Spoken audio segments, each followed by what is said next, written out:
Hey everyone, Andrew here, and it's time for another Doctor Who tier list. Today we'll be looking at the second Doctor's seasons, that being the 4th, 5th, and 6th seasons of Doctor Who. The last one of these I covered all of the first Doctor's journey, and I said, well, we'll keep watching the show, and if I finish off with each of the Doctors, I'll do a tier list like this and give my thoughts and opinions on that. And I started on the second Doctor, and I immediately regretted that decision. Not because the second Doctor is bad in any way, shape, or form, because he's not. He's actually a lot more interesting and a lot more compelling than the first Doctor. But when you get into the second Doctor, the majority of the second Doctor's episodes are lost episodes. Like, the number of them that have a complete actual story is like 4 or 5 of them. The majority of them are missing either an episode or most of the episodes or all of the episodes. It was a lot of still images for this one. On the plus side, there's a lot more animations of his, so there is versions of them that exist. The problem is the animation quality dips from actually pretty good to, geez Louise, this looks awful. One of the episodes in this Doctor's run, it's literally just one episode in the middle of a thing that they have all of the other episodes for. But that one episode is atrociously bad. Like, it is worse than early 2000 Flash animation on Newgrounds. Like, it is very, very bad. And with the second Doctor, you also get into the bit of the pattern of what Doctor Who is. Strayed away from the first Doctor in many, many ways, because the first Doctor would do sci-fi episode, here's a historical episode, here's a weird episode. With the second Doctor, with the exception of one story, every episode is a Monster of the Week story. It's always the Doctor travels somewhere, finds himself in a situation, finds a new alien or creature or robots or combination of the three that is causing trouble, and he intervenes and gets involved and solves the problem. Usually while arguing with a human being who's in charge, who listens to a computer more than anything else.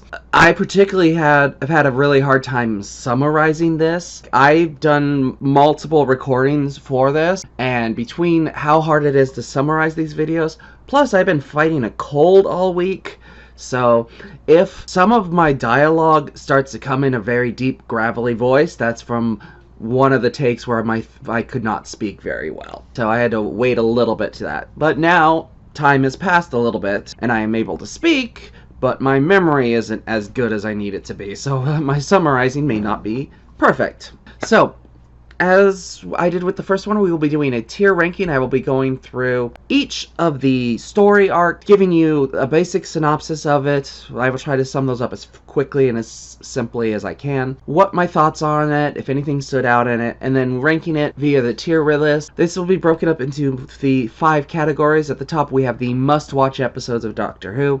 The ones that are great, but not quite perfect. The ones that are good, but have some flaws. The ones that are just kind of okay, they're ones to put on a slow day, but not something you really go out of your way for. Then we have the ones that are just bad, like this is just not a good episode of a show.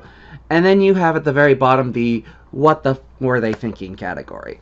Now, thankfully, nothing in this Doctor is nearly as bad as, say, the Webbed Planet from the first Doctor's arc, but there is one that will end up in that category for its own specific reasons. Before we get going into the tier list, let's look a little bit at what's going on with Doctor Who as it is right now. At the end of the 10th planet, the first Doctor, William Hartnell, gets aboard his TARDIS, activates the machine, dies of old age, and is transformed into a much younger person. This is the first regeneration. It's very interesting that Patrick Troughton brings his own real taste and energy to the Doctor and gives him a completely, almost full 180 different performance from the first Doctor. This Doctor is very childish, very calculating, very manipulative. He acts dumber than he is while being the smartest person in the room usually, but he will manipulate people to get the things that he wants and to get the situations the way he wants. But he also tends to have a little bit some of a coldness to him. Like, he does not mind using people to find answers to things that he wants. He's very interesting as this doctor. He's got a lot of energy and a lot of stuff. Like, he will run around and actually save people and try to help things. And he has a very fun, energetic personality. I can see why this is a doctor that is kind of beloved among all the doctors. From everything that I've seen and everything that I've experienced of the doctor, this is a kind of a standalone doctor. There's not too many doctors exactly like this one. But you can see how other doctors took bits and pieces of this doctor and used it in it. He's very reminiscent of Jodie Whittaker's doctor. He's Matt Smith's doctor a lot. You've had this place redecorated, haven't you? Don't like it. Come on. I've redecorated. I don't like it. It's a different house. We moved. Yes, that's it. Redecorated. I don't like it. Does it really need to be bigger? So we will be starting with the first story of this doctor in season 4, which is The Power of the Daleks. This is one of the episodes where the majority of it is lost, pretty much all of it. There is, however, an animation for it. I did see the animation for it. The Doctor has just regenerated, turning into the second Doctor, and is discovered by Ben and Polly, who are very confused and don't understand what's going on, and the Doctor doesn't proceed to tell them much of anything. Like, he doesn't acknowledge that he's the Doctor, he doesn't explain that he's regenerated or what's going on. He talks about the Doctor as a third person, like it's a completely different entity, which is very weird. The TARDIS lands on this planet called Vulcan, which is kind of interesting because this came out in 1966. This is the same year that Star Trek starts. So the fact that they land on Vulcan while, you know, we have a Vulcan as a main character of another sci-fi show is kind of interesting. To be fair, Vulcan was a name that had existed before any of these things, so it's not like it was pulled out of thin air type of thing. So yeah, they land on the planet, and the Doctor wants to go out and explore and figure out what's going on. Ben doesn't trust this person at all, doesn't think he's the Doctor, is like, I'm going to keep an eye on you, I'm going to watch you because I don't know who you are and what you did to the Doctor. Polly, without any explanation, fully accepts that somehow this is the Doctor, and is just 100% like, yeah, no, it's the Doctor, it has to be, there's no other explanation. The Doctor ends up coming across this person who ends up getting murdered, and when he goes to examine the body, he finds this badge that lists them as an examiner from Earth. The Doctor and Ben and Polly get captured by the security team, and they get led to this base on Vulcan. They are introduced to the governor of the place, Hensel. They're like, who are you? What are you doing here? And the Doctor pretends that he is the inspector, that he's there to inspect, figure out what they're doing and what's going on and all this, that, and the other. The Doctor does eventually reveal, it's like, well, like, we have to keep an eye out on who's reacting and who's isn't, because the only person that knows that I am not the inspector is the person who killed the inspector.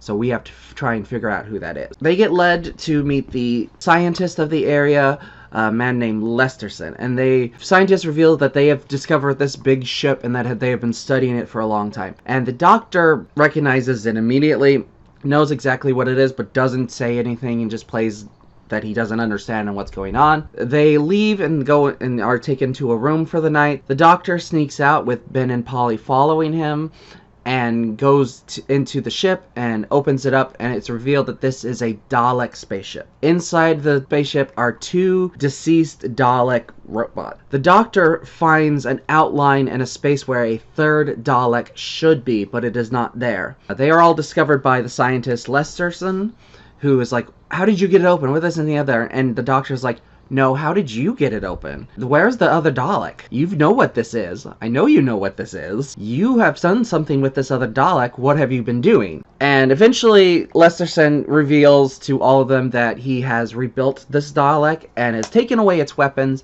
and it's now been redesigned to be under human control.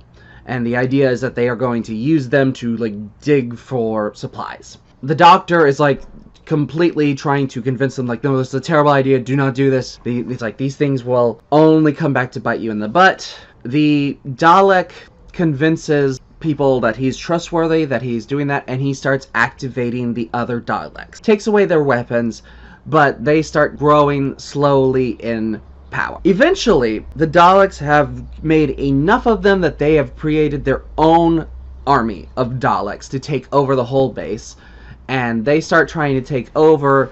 Lesterson, the scientist, realizes the mistake that he's made, goes to the Doctor, tries to get them to help, and they realize that they have to destroy the power source, because the Daleks are trying to create their own perpetual power source so that they can spread out from the base, because they've been using the base's static electricity to power themselves. The Doctor manages to deactivate the power source for the Daleks, thus killing them all, but unfortunately almost all of the humans have died in the process. The Doctor returns to the TARDIS with his companions. The TARDIS dematerializes as we see a dead Dalek start to move. So this is an odd episode in general for a lot of reasons. It's got all of the weirdness with the Doctor being regenerated, but him not doing anything to try to explain that in any way, shape, or form. Eventually, Ben stops questioning it and just accepts that he's the Doctor, without ever really finding proof or anything of that nature. Some elements in it that work really well. It's the reuse of the Daleks in this works extremely well. The animation quality for this one was pretty good, solid overall. It is a bit long, it is a bit rough in some of its parts. The biggest problem probably with the episode is the army of Daleks, because there's entire scenes of just the Daleks. So this has the infamous scene of where the Daleks are just screaming over each other in one room, and it's just Conquer and destroy! Daleks conquer and destroy! Daleks conquer and destroy! deafening and rough. While that part is extremely annoying, the entire rest of the episodes are pretty good. Really good story, really interesting.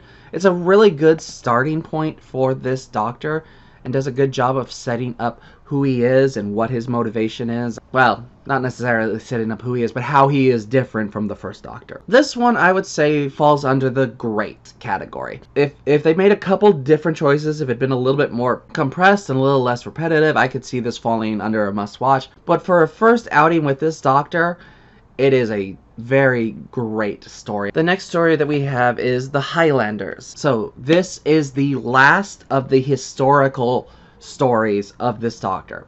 This Doctor still travels through time and will go to different time periods, but the time travel aspect and interacting with history and things of that nature is never the focus of this Doctor again, really. And we have the gunfighter story from the first Doctor to thank for that, because that story arc did so poorly in ratings that they decided to never really do historical stories again. This Highlander Stories is one of the completely lost episodes. We don't even have an animation for it. It is all still images. TARDIS ends up landing in Scotland in 1746. This is just after the Battle of Culloden, where it was the Scots fighting for freedom against the Redcoats. So they end up running into these Highlanders, these Jacobites, being led by a laird named Colin MacLaren, with his daughter Christy and his son Alexander, and his piper Jamie McCrimmon. And the Doctor agrees to help treat the wounded McLaren. He sends Christy and Polly out to go get water. While they're out getting water, the entire group is captured by this group of redcoats led by a Lieutenant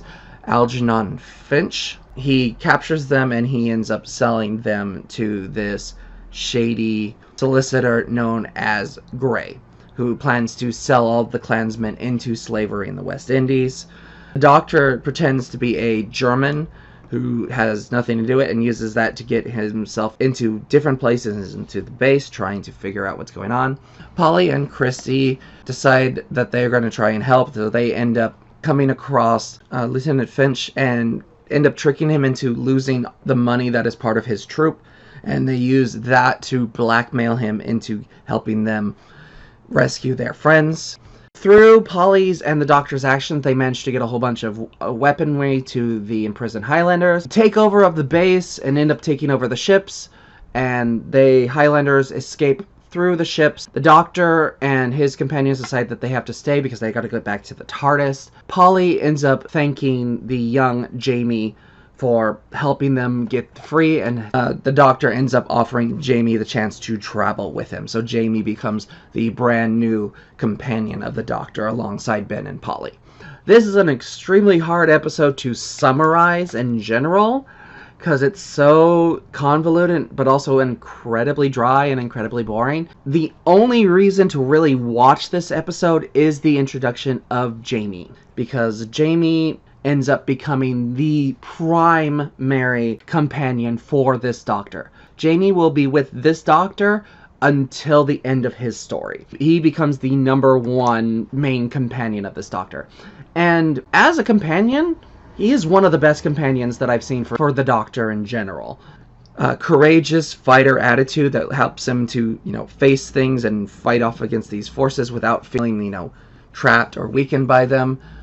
Smart enough to get out of situations, but also dumb enough to need the Doctor's help and to be impressed by the Doctor and the things that he says.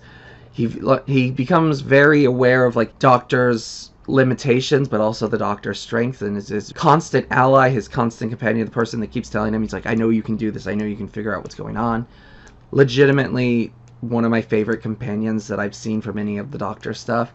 With the other companions so far, it always felt like they were just getting dragged with him from place to place, whereas this is the first time that the Doctor has a companion that wants to go with him, that wants to travel, that wants to see things. Adds a lot to this dynamic and makes it really fun and really interesting. They have some of the best moments in this. They have some of the best journey of all I've seen with all the Doctors. He just works so well with Jamie. It just balances out so well. As for this story itself, it is very dry, not super interesting.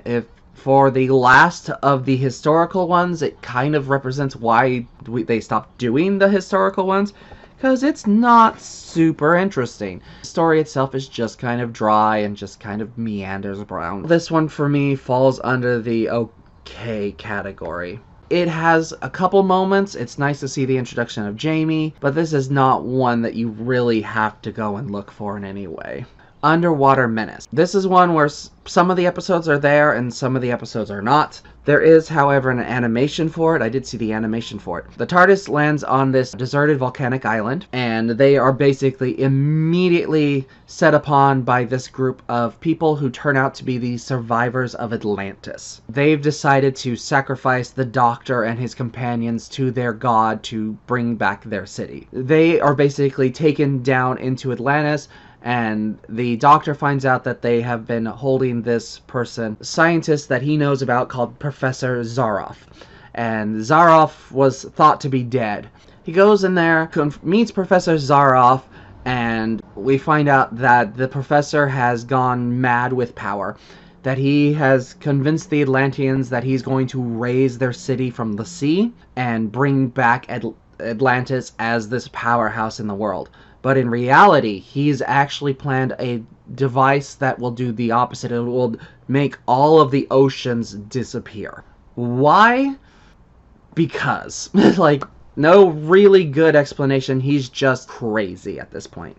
Polly gets taken to be turned into a fish person, but ends up getting rescued by these shipwrecked sailors, who join up with Ben and Jamie, decide that they are going to fight off these Atlanteans. So the Doctor ends up figuring out what Professor Zaroff's plan is. Knows that he can't allow him to activate his device, so he ends up manipulating and switching out the device. So instead of draining the ocean or lifting Atlantis up, it will actually sink Atlantis lower, to the point that even the Atlanteans cannot survive there. The Doctor manages to activate his plan, but Zaroff tries to counteract it, tries to prevent it, and ends up drowning in the process. So this is an incredibly odd episode in general. You have the Atlanteans and Atlantis just being a thing that exists, and it's all with these fish people, and it's very slow. There's a good 10 to 20 minutes of an episode that's just dedicated to the Atlanteans swimming around in the water in provocative, odd ways. However, you can tell they are not underwater. They are literally just on stage, clearly like on ropes and stuff, just pretending that they're doing this like underwater ballet. And it's really long and really poignant. And of course, is one of the two episodes that survived as we get these super long moments, because apparently the episodes of Doctor Who that tend to survive the best are the weird ones that don't necessarily work. If the rest of the episode hadn't been elements of fun, I could easily see putting this down in the what were they thinking for those weird water dance sequences alone. It has an interesting villain, even though his plan makes no sense whatsoever. It has a couple fun moments. The sailors are fairly interesting, fairly fun. But for the most part, this is not a episode that is worth watching in any way. This, for me, falls under the bad category. It has a moment or two, but it's not really one worth any time or any effort to watch. Next is the Moon Base episode. The TARDIS ends up traveling into 2070, landing on the moon nearby this moon base that controls the Earth's weather by using this device called the Gravitron. The Doctor and his companions end up leaving the TARDIS, end up going into this moon base, find out that all of the people inside the moon base are getting sick and are getting very odd diseases, and they have to try to figure out what is causing this, what is going on.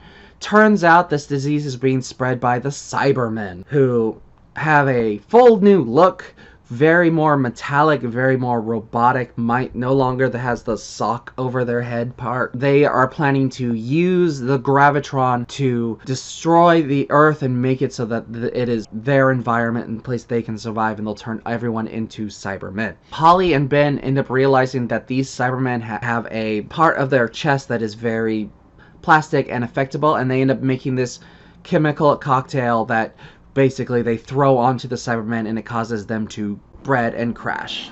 The Cybermen have been gathering a large army of their own people, and they start advancing towards the base, and they're trying to blast their way inside using a laser cannon, but it's not doing very well because it's being deflected by the Gravitron.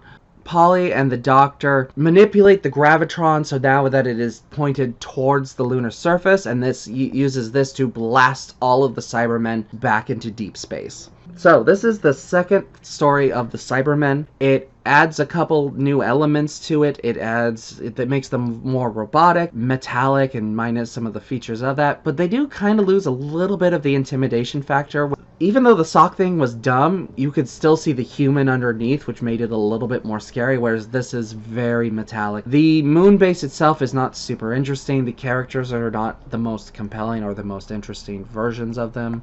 The use of the Cybermen is decent enough. It's got some good elements to it, but honestly, for the most part, it's kind of dry and not super interesting, and it just drags a bit in the middle. So this, for me, falls under the okay category.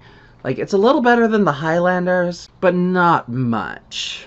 Next is the Macra Terror. This is another one of the ones where most of the episodes are lost. There is an animation for this. Legitimately, this is one of the best animations that I've seen for any of these Doctor Who's. I will talk more about it at the end, but my god, the animations for this one is actually pretty good. The TARDIS ends up finding itself on this planet with this colony nearby. They end up running into this colonist, Medoc.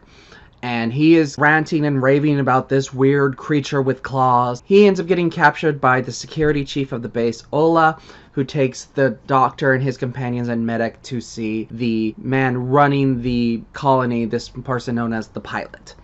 And the pilot takes all of his orders from this computer that they call the controller.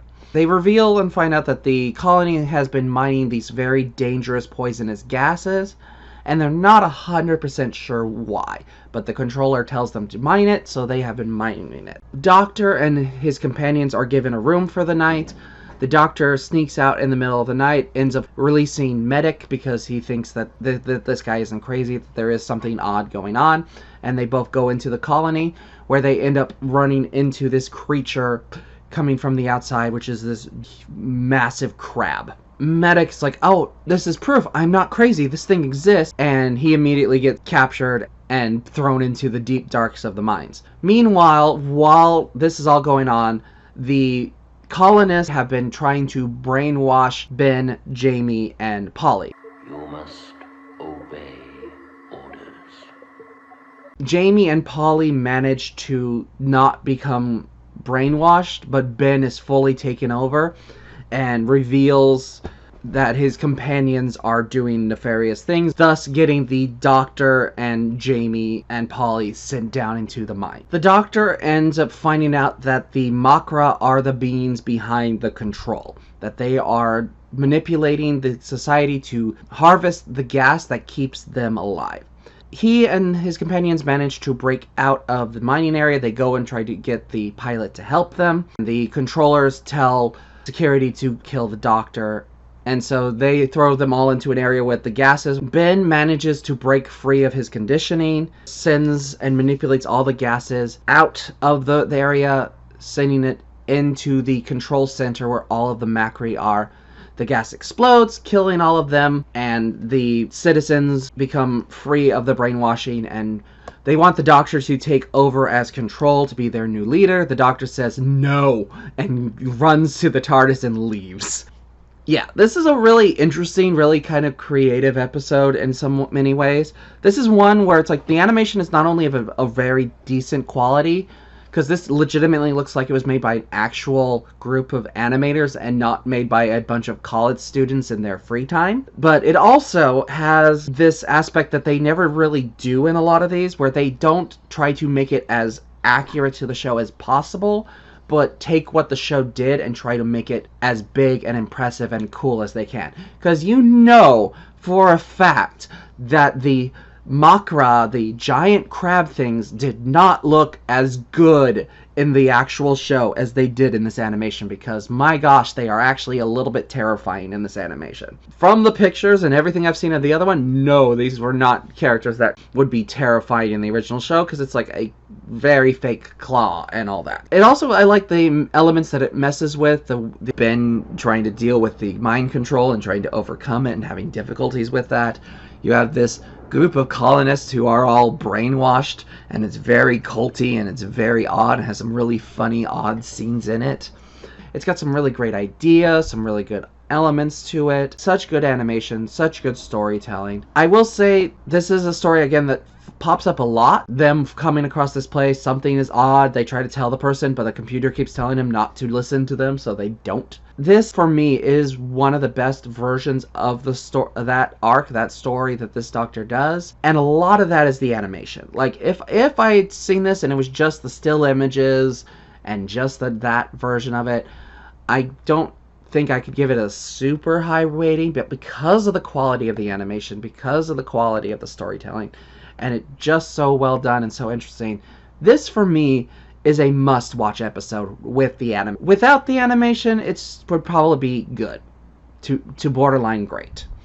That I really do highly recommend watching this one with the animation. Next is The Faceless Ones. So the TARDIS ends up landing in the middle of Gatwick Airport in the 1960s. They almost get crushed by an incoming airplane right away, but they manage to survive. Doctor and his companions all go in separate ways, trying to avoid being captured by security. Polly ends up ducking into this Chameleon Tours agency, and here she witnesses the murder of a man named Spencer, who is reporting to a member of the Chameleon Tours known as Captain Blade. She basically freaks out, runs outside, ends up running into the Doctor and Jamie, reveals that it's like, I just saw someone get murdered, and the Doctor's like, well, show me. And they go and they start study the body. The Doctor notices that this person wasn't killed by a gun. This guy was electrocuted. That's a weapon that doesn't exist on Earth at this time. The authorities start to narrow in on them, so the Doctor and Jamie and Polly take off, but Polly ends up falling a little bit behind, and she ends up getting captured by one of the people that was inside the Chameleon Tours agency. The Doctor goes to the head of the security there, a Detective Inspector Crosslands, and starts telling him about these things that they've noticed, these things that they found out. Crosslands doesn't believe him at first, but then they start to make the connections and figure out what's going on. The Doctor and Jamie find out that Polly is missing. They try to go back and looking for her. They end up running into her, but she is not the way she seems. She claims to be this woman named Michelle Lippu from Zurich. They try to figure out what's going on with her, but she takes off. Like, while trying to figure out what's going on with her, they end up running into this young woman named Samantha Briggs, who is searching for her brother, who went on the Chameleon's youth tour plane and has vanished, and just trying to figure out what's going on. They're like, okay, we need to investigate, see, this Chameleon travel agency. Something's off with them. Ben has been running around trying to find things. He ends up finding Polly in a comatose state. He ends up getting captured by Spencer and his companion Blade. Turns out that the Chameleon Travel Agency is an agency being run by this group of alien shapeshifters. They end up calling the chameleons that they don't have bodies of their own, that they capture these human bodies and create clones of them, but they have to keep the humans alive in order to maintain their form, so they capture them and they are trying to take over the Earth because their planet has become unlivable. They will get them onto their plane, and then mid-flight they will shrink the humans down and transfer them into their ship. The Doctor and Jamie end up getting aboard one of the ships, get shrunk down, travel to this. The Doctor talks to Spencer and Blade and reveals, it's like, hey, I can help you. I don't want your people to die. I know you're just trying to survive, but you're hurting these humans. You can't have that. I can offer you methods to survive on your planet, to fix your planet. But you have to release all these humans. You have to stop all of these actions. They're like, why would we do any of that? Why would we do that? And the Doctor reveals that while they've been doing this, Inspector Crossland has been looking and has most likely found all of their human hidden captives. Blade and his people don't believe that, but then one of their people just disintegrates into nothing. The leader of the Chameleons doesn't want to agree to this, but Blade and Spencer do agree to it. The leader tries to escape and get away, but Blade ends up killing him and sends the Doctor and the humans back to Earth. The Doctor and his companions are all rejoined. Ben and Polly realize that they are in London literally the day before they left with the Doctor. So they decide that they are going to stay in London and not continue on with the Doctor and his journeys. Jamie does not want this to happen. The Doctor is a little bit envious because he can never return to his own world, which is one of the only times he ever even mentions his own world, but lets them go. The Doctor and Jamie decide that they're going to go to the TARDIS, which they found out has been taken into storage. They go over to the storage area where it is, just to see the TARDIS being taken out by a truck, and they go chasing after the TARDIS. So this episode is interesting, but convoluted as heck. Now, this is another one that a lot of it is missing, but they did do an animation for it. It's not quite as good as the Macro Terror was, but it does have some elements to it, some stuff that works really well. It is an interesting and compelling mystery of trying to figure out what is going on, but it is one of the ones where it's like when you got all the pieces and you put it together, you're kind of like, wait, what? Why are you shrinking the people on the plate? What? Yeah, there's stuff in this that works and the stuff in this that is just really kind of confusing and doesn't make a lot of sense. It does have some good stuff into it. I really liked some of the characters and the way it's done. I really like the use and the introduction of the character Samantha Briggs and her interactions with Jamie. I think they had a really good chemistry. They bounced off of each other really well. I honestly kind of wish she had become the new companion. I think that she would have added an interesting dynamic to the show had that been the case, but they decided to not do that, which is a shame. Villains were kind of interesting, kind of creepy, had the elements to them that worked really well. I liked the whole taking people's faces and pretending to be them, and it worked out really well to have these moments and have like Polly not acknowledge who she is or that she knows anything what's going on. It's kind of cool and interesting, but it drags a bit in the middle. I would say, though, this falls under a very good episode of the show. It has a lot of great elements to it. Like, this could have easily been a great one.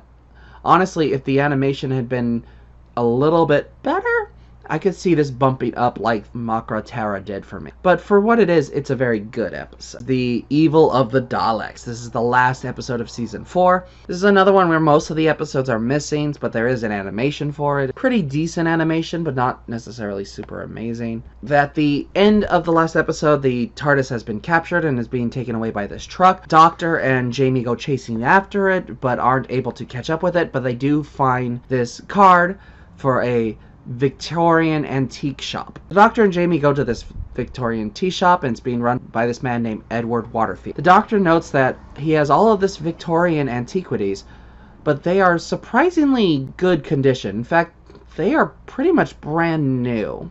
But we find out very quickly that he is being coerced by the Daleks, and that he is a gentleman from the 1800s, and that he was sent forward with this plan, this mission to capture the Doctor. The Doctor and Jamie break into the store trying to investigate to figure out what's going on with the TARDIS, but they end up falling into this trap where they get gassed and knocked out. Chamber that turns out to be a time-traveling chamber. The Doctor wakes up and finds himself in 1866 in this house of Theodore Maxtable, and he turns out to be Waterfield's partner, and that they had been trying to invent time travel using mirrors and static electricity. Their experiments ended up summoning a Dalek, and the Dalek captured Waterfield's daughter Victoria and has been using her as a hostage to get Waterfield to do their plan. They present the Doctor to the Dalek. They want the Doctor to help them run an experiment to figure out the human factor. Every encounter that they've had with this Doctor, humans have been able to overcome their power, so they want the Doctor to figure out what is it that makes the humans able to defeat them, so that they can then add it into their Daleks and use it to become a more superior race. The Doctor agrees to this very easily, very willingly. They want to see the human factor in action, so they want to send Jamie to try and go rescue Victoria. Jamie ends up managing to break out and goes to rescue Victoria. He ends up being helped by this big African man who's super strong but doesn't speak. And they end up going to rescue Victoria, but Victoria ends up getting captured again immediately. That is enough for the Doctor to have figured out what the human factor is, and creates the element needed and adds it into 3 Daleks that the Daleks gave for him to do this. The Daleks now have gained complete human personalities and are very childlike. They start playing train, they start playing games. They're playing train! And the Doctor is just super amused by all this. He's having so much fun. The Doctor is like, I'm going to use these Daleks to, to spread humanity to all of the other Daleks, thus making them no longer a threat. Doctor and all of his companions are taken through the time cabinet into the planet Skaro, where they are then presented to the Dalek Emperor. And the Dalek Emperor reveals that he has been manipulating the situations, that he promised Maxtable the method of alchemy of turning base metals into gold in order for his compliance. Now that he's got what they needed, they no longer need any of them. They are going to use the human factor, but instead of putting it into Dalek, they are going to use it to infect humans with the Dalek factor, and thus allow them to take over all of humanity and turn them all into Dalek. They test this out on Maxtable, who they ends up turning into a human Dalek, and he tries to hypnotize the Doctor and lure him in through the portal. The Doctor goes through it and acts like he is converted, but we find out very quickly that he is just pretending. And he uses his human factor in his 3 Daleks to spread it to all of the other Daleks, thus causing mass chaos where the Daleks are all attacking each other and destroying each other. The Doctor and his companions try to escape, but Waterfield ends up dying. He begs the Doctor to take his daughter Victoria with him to protect her. The Doctor agrees. They all travel and manage to get to the TARDIS before the planet explodes, and we believe that the Daleks are all dead, but we see a small light from the Emperor Dalek indicating that he is still possibly alive. So overall, this episode is actually really great. It's got a lot of good stuff into it. The use of time travel, the use of the Daleks outsmarting the Doctor for the most part. It's like, oh, we're going to send a person from this time into the future to steal the TARDIS to lure the Doctor here. Works very well. Having these Daleks with humanoid characteristics was really interesting, really fun. We get introduced to Victoria, who becomes the traveling companion with the Doctor for a bit. Victoria is going to be very much the damsel in distress for the foreseeable future. She has no real personality other than she screams when she's scared. And sometimes that's useful, and more often than not, it's not. But I liked some of the elements of it. This is the first kind of hint where this doctor could do things that aren't necessarily a good thing. Like, he was willing to sacrifice Jamie's safety and put him in danger to test his theory and to test what would happen with the human factor. The villain is kind of interesting with the human of Maxtable as being like this guy who seems to you can tell there's something shady about him from the get-go, but it's like the fact that he wanted time travel but then gave all that up to get the ability to turn metal into gold. He wanted to learn alchemy, basically. It was like, okay. This is the first time that it's ever kind of really acknowledged that the Doctor isn't human. When they try to convert him into the Dalek, they use the human gene, but he reveals that he has no human in him, which is and is not true at the same time, because it depends on where in the timeline you are, because there's one version where he is half human, so that's the movie. We don't talk about that. Not yet, anyway. This was actually intended to be the last of the Dalek stories, because the showrunners at this time did not think that the Daleks were a good fit for the new version of this Doctor.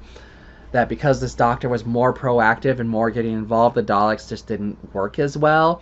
He planned to replace them with the Cybermen, which is why the Cybermen will show up so many times with this Doctor.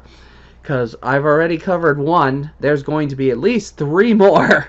Also plans to have the Daleks show up for the Americans and use them for that reason. Sell them with the Doctor Who films and try to get that to be popular over in America. And we would not see the Daleks again until 1972. It is a really interesting, really creative episode. It has a lot of really fun elements to it. This, to me, is one of the better of the Dalek stories that I've seen so far. It's not quite as good as The Chase, but this is definitely, to me, a must-watch episode. It just, the use of time travel, the use of the Daleks, introducing the Dalek Emperor, has just a lot of good elements to it, and it's a decent mystery when you're trying to figure out what's going on. We now move on to Season 5, and the first chunk of stories from that is The Tomb of the Cybermen. This is surprisingly one of the few fully intact episodes of this Doctor Who. It was thought lost for a long time, but they ended up finding it in 1991 in Hong Kong, of all places. It is literally the only complete Cyberman story from the 60s. TARDIS ends up landing on this planet called Talos, where they end up running into this group of archaeologists that have found this fabled tomb of the Cybermen who disappeared. The Doctor is like, you really shouldn't go looking in there, but I'll go with you. And ends up joining them in exploring inside the tomb. Basically, it turns out like there's this big, huge, giant puzzle area that's all designed to weed out people that aren't intelligent enough to do it. Some of the crew members of the expedition end up dying by accident by a cyber gun testing machine. And the person running the expedition, a archaeologist named Perry, decides like, okay, this is too dangerous. We need to call this off and we need to go back to the ship. Only to be informed by the pilot of the ship someone has sabotaged it, and now they are stuck stranded. They end up deciding that since they have to wait for the repairs to be done anyway, they end up going deeper into the crypt. They end up finding this small army of frozen Cybermen. The Doctor's like, okay, we really need to get out of here. We need to not get involved with this. But the 2 people who are backing behind the expedition, Captain and Klieg, start activating all the Cybermen and start reviving them. They plan to use these Cybermen as an army, to recruit them, to use them to take over the universe. This, of course, backfires almost immediately as the Cybermen start capturing them and taking them and trying to transform them into Cybermen. Captain and Klieg end up getting their hands on a cyber gun and try to use it to force the Cybermen to follow their orders. It turns out that these Cybermen have a controller known as the Cyber Controller, and he starts ordering the Cybermen to return themselves to cryogenics because they are on very low power. Captain and Klieg try to manipulate the situation to get control over the Cybermen using the controller and the Doctor. So the controller and the Doctor team up together to fight against Captain and Klieg. And they end up managing to activate a Cyberman who kills both Captain and Klieg. But then the cyber controller tries to betray the Doctor, sends the crazed Cybermen to go after the Doctor and his companions. The Doctor figures out that they can escape. All they have to do is get to the entrance and to close the door. This will send an electrical pulse through the tomb, killing off all of the remaining Cybermen. They get to the door, but they are not able to close it and make it go on their own. A man named Toberman, who was the bodyguard of Captain and Klieg, basically is this big, strong, burly black man, uses his strength to close the doors, thus sacrificing himself to stop all the Cybermen. Again, this is a really interesting episode because it is the only complete Cyberman story that we have, but it is also kind of just not an extremely great story. It has some interesting elements into it. You have the two humans that are trying to manipulate all of the situation to get control and get the Cybermen to follow orders, which is kind of interesting, but at the same time it's like we've kind of done that a little bit. Like, it's basically what they did with the Daleks in this Doctor's first story. And it just kind of hits a lot of those similar beats. It has some interesting elements to it. The introduction of this cyber controller is interesting. The tomb itself is kind of cool and interesting. Like, it's specifically designed that only an incredibly intelligent person can open it and unlock it, so that when that happens and they awaken the Cybermen can go, "You're smart enough to be one of us. Convert." It is also a bit long-winded. It gets a little bit annoying, a little bit rough in some areas. It has a lot of good stuff in it, but it does kind of drag for a bit, and it's just like this one villain character cannot accept the fact that he's not the smartest person in the room, and it just gets kind of annoying and a little rough. It is a good Cyberman story. It's definitely better than the Moon Base one was. Because if this had been a still images one, I could see this being just listed under, like, okay. But with it being complete and with all of the stuff that is there, I would have to say this is a very good episode. It could have been great, but it gets a little repetitive and a little drawn out at the end. The Abominable Snowman. The TARDIS finds itself in the hills of Tibet in 1935. The Doctor's like, "Oh, there's a temple near here that I visited many, many years ago. I have a sacred bell that I'm actually supposed to give back to them." He starts to get that ready and starts to go outside, but he ends up seeing this odd shape on the monitors, and he's like, "Jamie, Victoria, stay in the ship. I will be right back." And he goes out to try to figure out what's going on.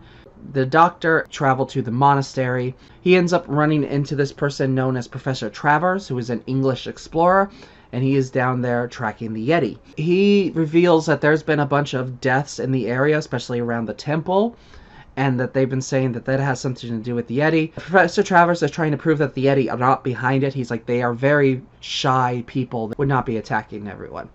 The Doctor ends up getting captured, and he is accused of being the one controlling the Yeti. Jamie and Victoria grow bored of waiting inside the TARDIS, and so they decide to travel out. They end up going into this cave where they end up finding this pyramid of metal spheres. Suddenly, a Yeti moves a boulder to block the entrance to the cave. Jamie and Victoria manage to escape with one of the metal spears and travel towards the monastery. Doctor tries to prove that he is an old friend of the person running the monastery, being known as Padmashabhava, and he is an immortal, and that the Doctor knows him and met him 100 years ago. Jamie and Victoria show up and manage to convince Professor Travers and everyone that the Doctor is not the person behind it. The Yeti end up actually attacking the monastery, but the monks and Travers and everyone end up managing to fight it off, and the Yeti ends up falling over dormant. The Doctor ends up cutting it open and realizes that there's a big spherical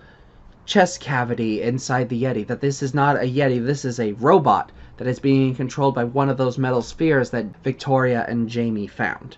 The Padmashabha tells all of the monks to leave the monastery, that that's not safe for them.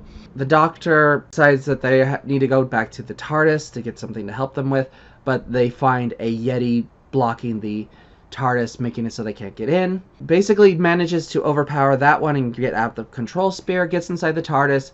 One of the monks, an abbot named Songston, is being controlled by Padmashabha, who basically, when he realizes that the monks aren't going to follow his orders and leaves, has Abbot Songston open up the gates and let all of the Yeti in. The Doctor manages to piece everything together, figures out that Songston is working for Padmashava and goes to confront his friend.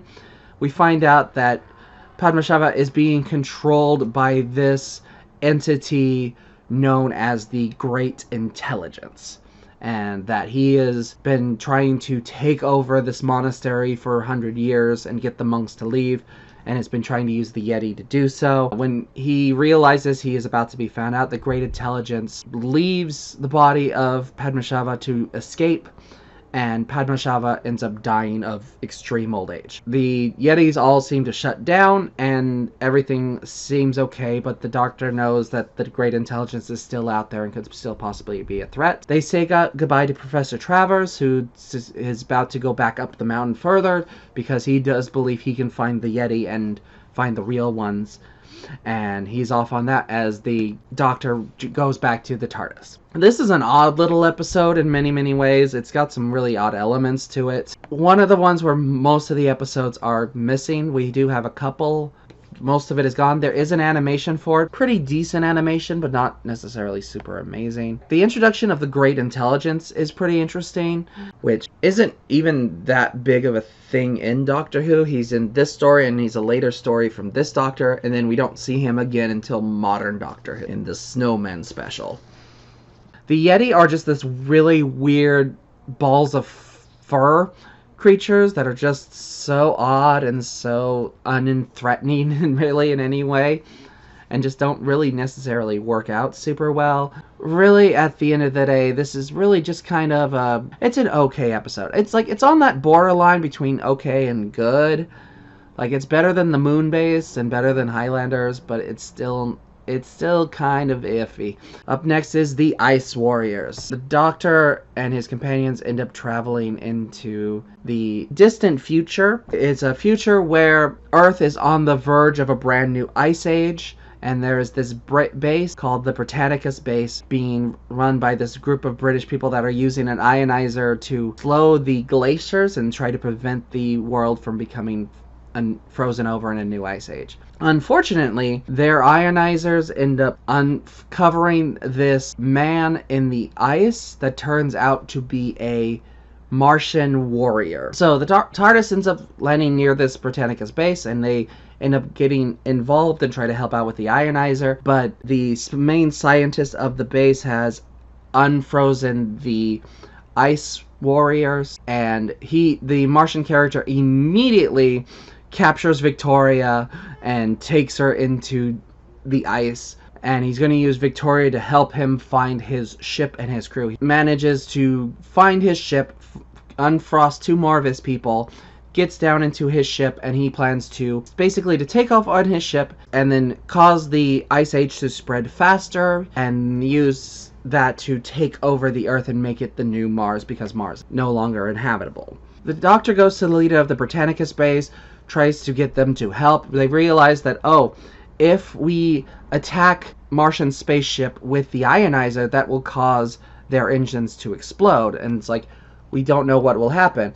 And the leader of the ice base is very much against doing this because the computer keeps telling him that this is not a good idea. The Doctor argues that the computer is designed to not self-terminate, and it doesn't know if you do this, it won't die in the process. So it is trying to convince you not to do this, but this is the only chance that we have. The Doctor manages to convince them. They end up going and rescuing Victoria beforehand and manage to fire the ionizer into the ship. They only manages to cause a small explosion. It kills all of the ice warriors, destroys the ship, and also manages to prevent the ice from completely causing another ice. Yeah, this is the first introduction of the Martians, who will become a reoccurring villain for the 2nd and the 3rd Doctor, and then they would disappear and would not show up again until the 11th and the 12th Doctor. So the Martian characters are kind of interesting.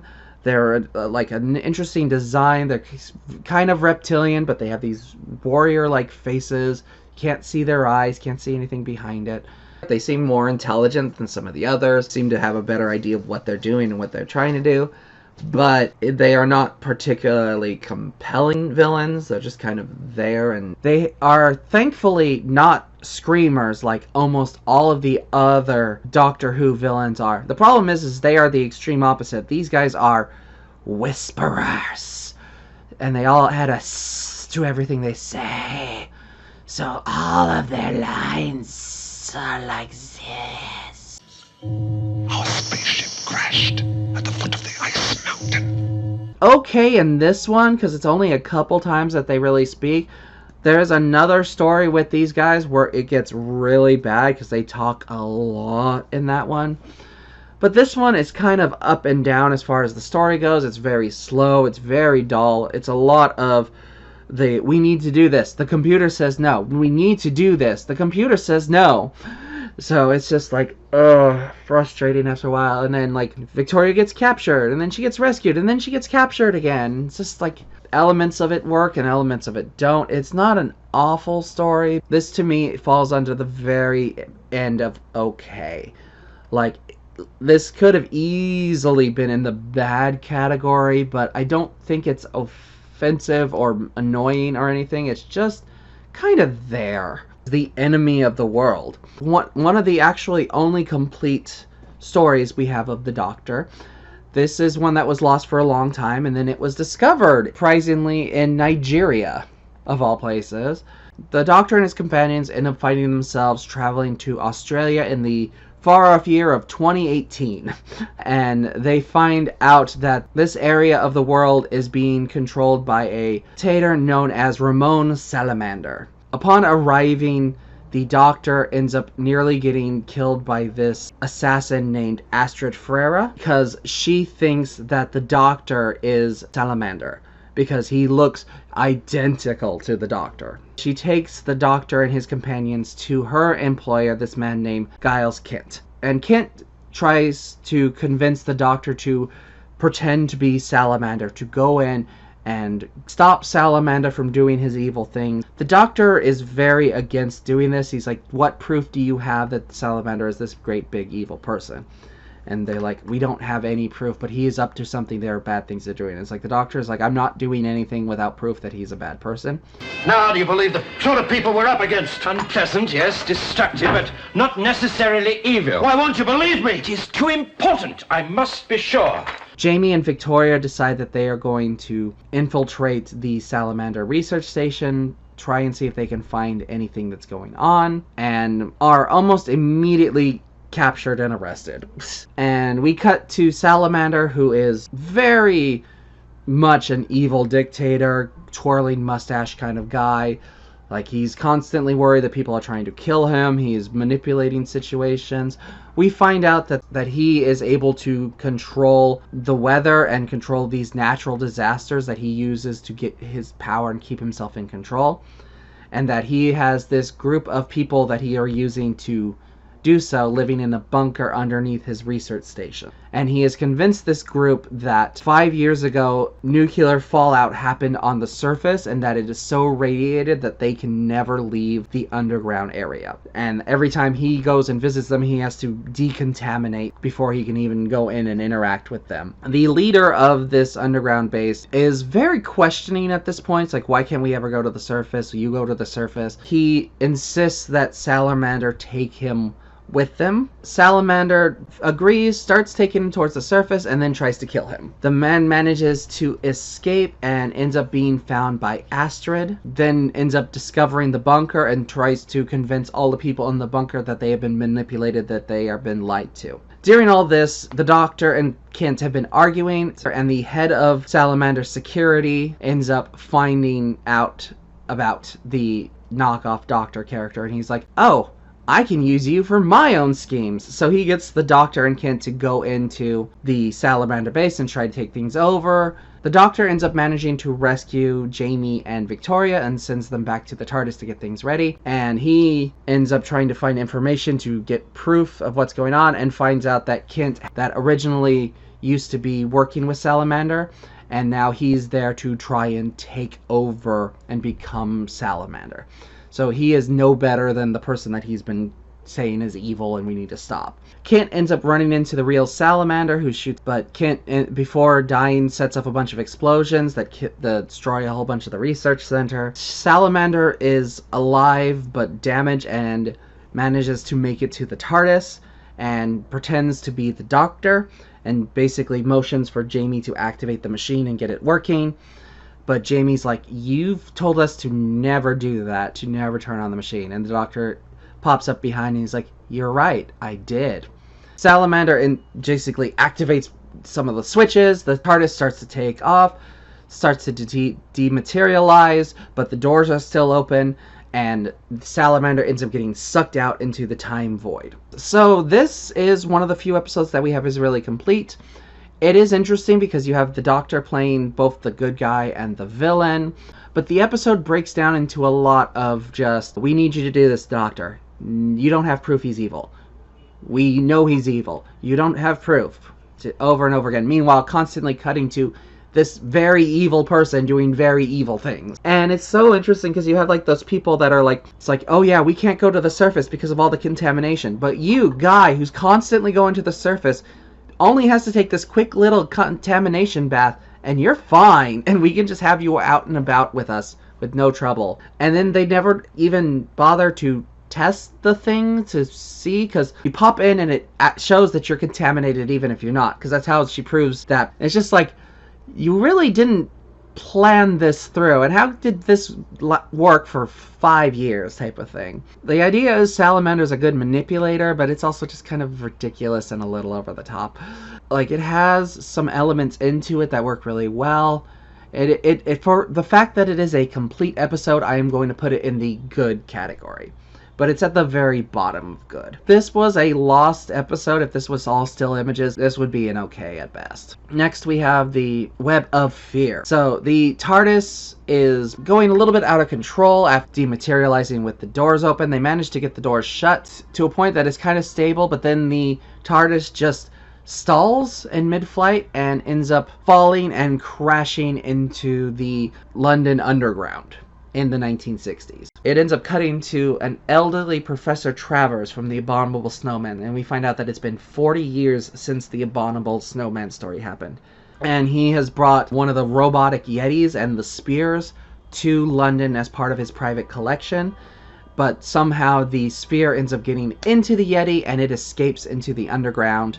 London becomes completely covered in this very thick fog, and there's this weird fungus that is spreading throughout and a bunch of Yetis causing all these trouble. This has gotten bad enough that the military has been called in, and Travers is working alongside his daughter Anne to try and stop the menace of the Yetis and what's going on. The Doctor and his companions immediately encounter the military, who have been trying to destroy the fungus using explosives, but the Yeti keep coming in and disabling the explosive with the fungus. And the Doctor knows that if the Yetis are back, that means the Great Intelligence has returned, so he agrees that he's going to help Travers and them figure out what's going on. A new commander comes in to take over, a Lieutenant Colonel Lethbridge Stewart. The Doctor and Travers's daughter Anne start trying to work on a device that will allow them to control the Yeti using voice controls, and the Doctor spends most of his time doing that while Lethbridge and Jamie and Victoria try to go and help the military fight off the fungus. The Yeti end up capturing Travers and they end up taking over his mind. The Great Intelligence sends Travers to go talk to the Doctor, and it's like, I want you. Your intelligence, I need your intelligence to help me take over this world. You have 20 minutes to submit to me, to give yourself in, or I will drain the minds of your companions, Jamie and Victoria, who I captured at the same time. He also releases Travers from the mind control, adding him to the list of hostages. The Doctor and Anne manage to get the control box working to enough that they can disable one of the Yetis and use it as a voice control ally. The Doctor agrees and goes into the tunnels and agrees to go put the big machine on him. Just as they are about to lower the device onto his head, Jamie yells out to the Yeti to attack, and all of them go on the attack, destroying the device and the machine and preventing the Great Intelligence from gaining the Doctor's intelligence. Everyone is super happy because they end up winning this fight, except for the Doctor, who reveals that if they had just listened, if they'd followed his plan, everything would have been fine, because he'd already messed with the wiring. Instead of taking away his mind, it was going to destroy the Great Intelligence.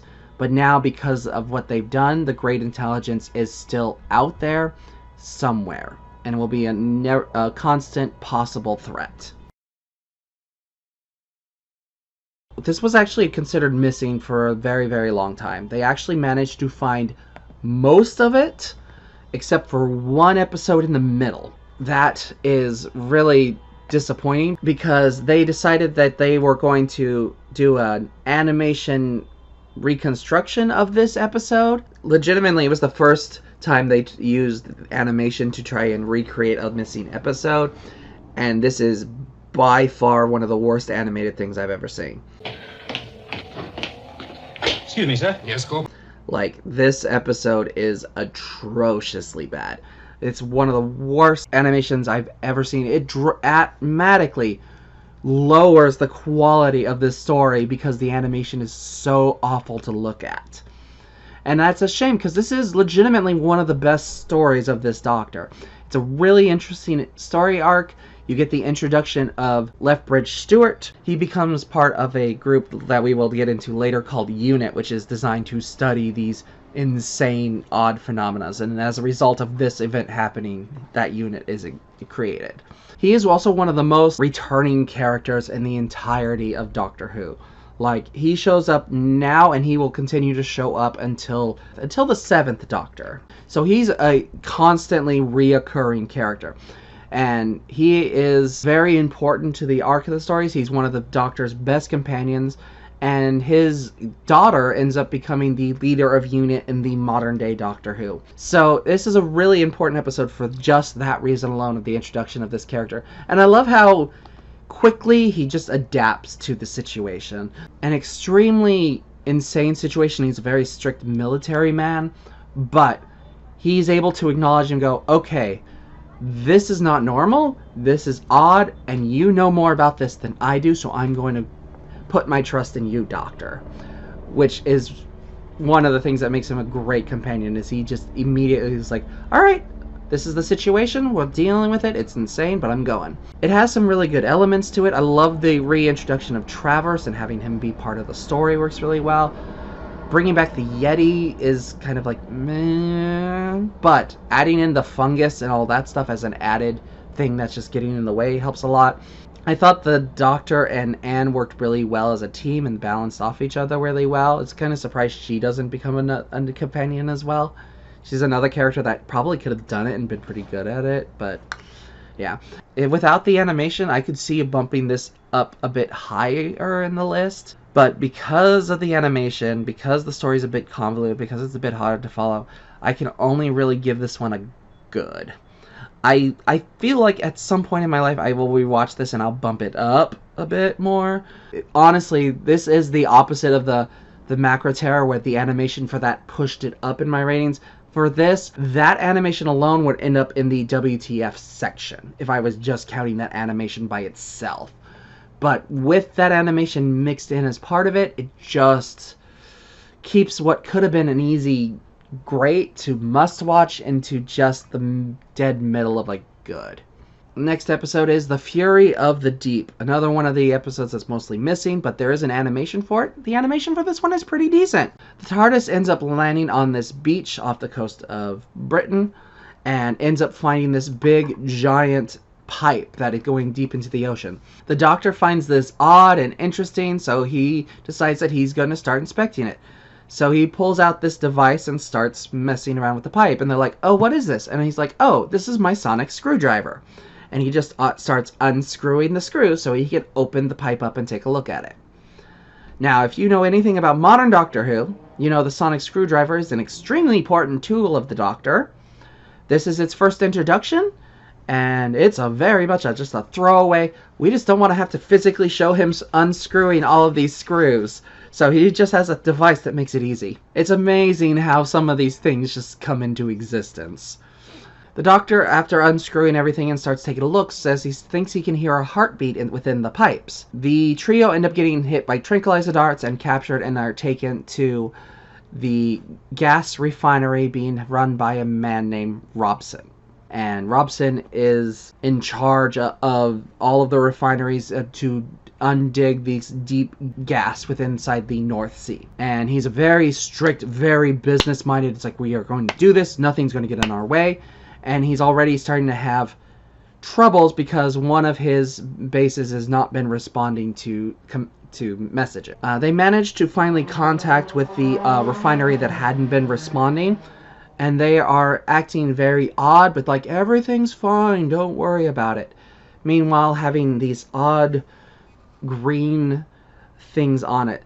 Turns out that there is these creatures made out of living weeds that have been making their way up through the gas pipes and are secreting either a gas or a foam that allows them to control the minds of anyone they come in contact with. And they start slowly taking over all of the refinery. The doctor befriends the scientist of the base and starts trying to figure out what is going on with the seaweed, and he ends up discovering that seaweed respond to really loud noises. He ends up finding this out because, of course, Victoria screams at the top of her lungs, and it causes the seaweed to react. Person running the refinery, Robson, ends up becoming infected by the gases, and he basically captures Victoria and takes her as a hostage. The doctor, now knowing that these creatures are sensitive to high-pitched sounds, he decides that he has to rig up the system to repeat the very loud noises, but he has to go and rescue her. Manages to do so, uses Victoria's scream to spread out and affect all of the voices, thus returning all of the people back to normal. The doctor and his companions go and have dinner at the main scientist's house, and Victoria reveals that she doesn't want to travel with the doctor anymore, that she is just emotionally and mentally exhausted from having to go from dangerous situation to dangerous situation to dangerous situation, and she wants to stay here. The scientist agrees that he will keep an eye on her and keep her safe. The doctor accepts this, but Jamie is very heartbroken. He doesn't want her to stay, but the doctor tells Jamie that this is not his decision, this is her decision, and they have to respect it. The next day they go to the TARDIS, and they take off after Jamie and Victoria say their goodbyes. So this is another one of the episodes that's mostly lost, but we have an animation for it. The animation is pretty good. I do feel like this one does elevate with the animation. It's not quite as good as the Macro Terror was, but it does add some stuff, like to see the actual doctor hanging off the helicopter and stuff like that is really cool. The creature design is interesting. It has its moments. The story itself is kind of blasé. It's a lot of the same beats that we've gotten. It's, hey, something weird is going on with this. I'm not listening to you.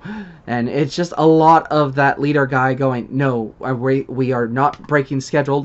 I don't care if things are being weird. It's just what you wanted. You should have listened to me, Robson. What turned off the flow? Ruined a reputation of 30 years. Reputation? Don't you realize that what is going on here is beyond your comprehension? Again, a lot of the same beats that we've had over and over and again with this doctor. Victoria finally got to be useful. I mean, all she did was scream, but she was useful for her last story at least. Yeah, Victoria is not a character that anyone is going to miss. She never really gets to do anything. She is just the girl that gets captured over and over and over again. They just made her Susan again. It's a shame, but that is the way it is. There's some interesting elements to this. The villain itself is kind of interesting and kind of creepy, especially with this animation style. But overall, this is just an okay episode. Next is The Wheel in Space. So this is the last episode of Season 5. The Doctor and the TARDIS end up finding themselves aboard this spaceship, and the TARDIS ends up getting damaged from a mercury fluid leak. Doctor and Jamie find themselves on this abandoned rocket ship with only this servo robot that's piloting it. Servo robot sees them, goes on a rampage, attacks the Doctor, knocks him unconscious. The rocket then starts releasing these weird little egg-shaped white pods into space, nearly ends up crashing into this giant wheel space station, but the space station manages to capture them. Jamie manages to destroy the servo robot, but the Doctor is unconscious. With the Doctor unconscious, Jamie is led around the ship, and we spent a whole episode just seeing this ship's crew interact with each other. Kind of boring. Jamie ends up meeting the controller named Jarvis Bennett, and also this woman named Zoe Harriet, who turns out to be an astrophysicist. They end up going and showing him the big laser, which they use to basically shoot things out of their way, and they plan to use this laser to destroy the silver rocket that the TARDIS is on.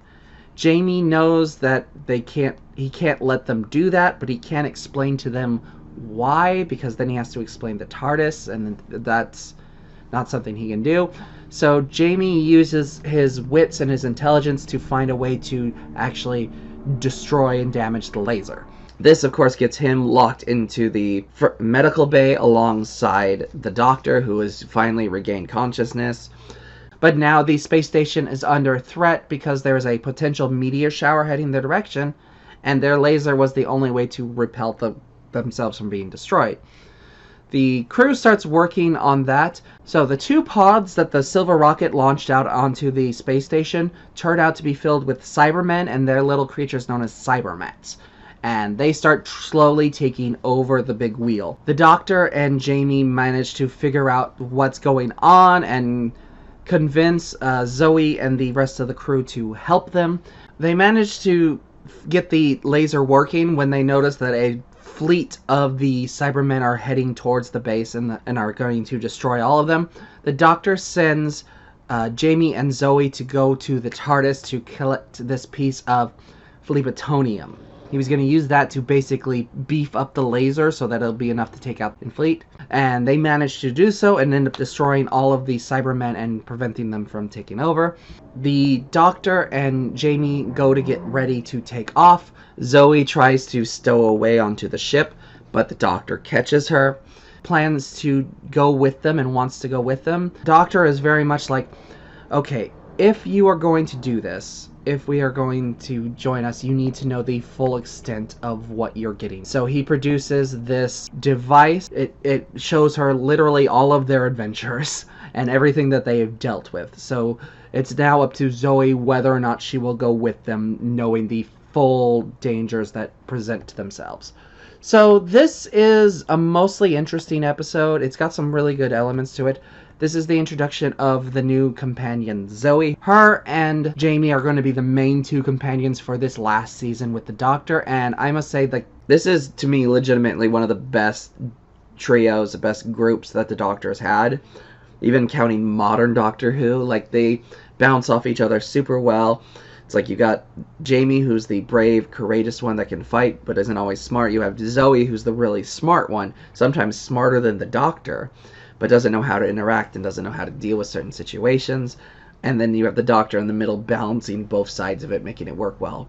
They just work off each other so well and have such great chemistry that it just is a blast to watch them in every one of the ones they're in. Zoe is treated as a capable, intelligent woman who's as smart, if not smarter, than the Doctor himself. But she's also a little bit socially awkward and doesn't know how to interact with people as well. So her friendship with Jamie affects that and adds to that stuff. There's a lot of good stuff with this character and her introduction. She's a really fun, crazy, cool character for the rest of the show. As for this episode itself, it's another Cyberman episode. And it gets a lot of the similar beats that we've already kind of had. It's like the Cybermen show up and they start taking over people and we have to stop them. And it gets a bit...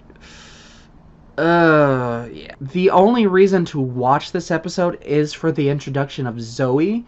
But the problem is that they spend a good episode and a half introducing every other character on the ship. And they're all kind of terrible. Like, they're not great. They're not people you want to watch without the Doctor there. Plus, the Doctor is just not in an episode and a half because he's knocked unconscious. The real answer is the actor went on vacation. He was on vacation for this week, so they wrote around him. This was their solution, and it was not necessarily a great solution. Kind of want to put it in good just for the introduction of Zoe, but because everything else is just so mediocre, I have to put it in just the lower end of okay. It's just another Cyberman story, and it's not even one of the stronger ones of that. So we move on to Season 6. We have the first episode, which is The Dominators. Surprisingly, one of the few stories where we have all of the episodes for it. Of all the ones that we could have saved, we saved this one. The TARDIS ends up landing on this planet named Duckless, and it's supposed to be full of these very kind, peaceful people, but when the Doctor and Jamie and Zoe arrive, the entire people have been captured and taken over by this race of beings known as the Dominators, who have their own little robots called the Quarks that they send out to go and do things. And they have been drilling holes into the planet's crust to convert it into rocket fuel and steal the fuel of. The Doctor ended up befriending this local named Cully, and they travel to the capital city, but they end up getting captured by the Dominators. The Doctor ends up working in the mines, so now it is up to Jamie to save the day. He and Cully start figuring out ways to defeat and take out these Quark robots, and uses it to get through and manage to destroy them and manage to go and rescue the Doctor and the other slaves. The Doctor ends up figuring out that the Dominators are planning to bore a hole into the core of the planet and then set off a nuclear fission seed, and thus turning the entire planet into a power source to power their entire army. So the Doctor and his group of people starts digging another hole to try and stop the bomb from going off. Meanwhile, he's made homemade bombs for the Jamie and Cully, so they start going and destroying all of the Quarks. The Doctor manages to get the hole deep enough and manages to intercept the seed while it's falling, but he is not able to defuse it. So the Doctor runs over to the Dominator ship and ends up smuggling it into the ship before it takes off. The Dominators fly off into the sky thinking they are victorious, and then their ship explodes. So this is a really odd episode. It is weirdly like one of the ones that is actually complete, which is so weird because this is not a really good episode. Like, this is actually really kind of bad. First off, you have the Dominators, who are like so many other alien species in this. They have the dumbest outfits I've ever seen. They literally have like inflatable vests. It is so gaudy and not working, and they're just not interesting. So literally everything about the Dominators gets reused for a later Doctor villain known as the Sontarans, and they are just the much better version of these characters. They are military branded, all about war, all about figuring out how to do their war.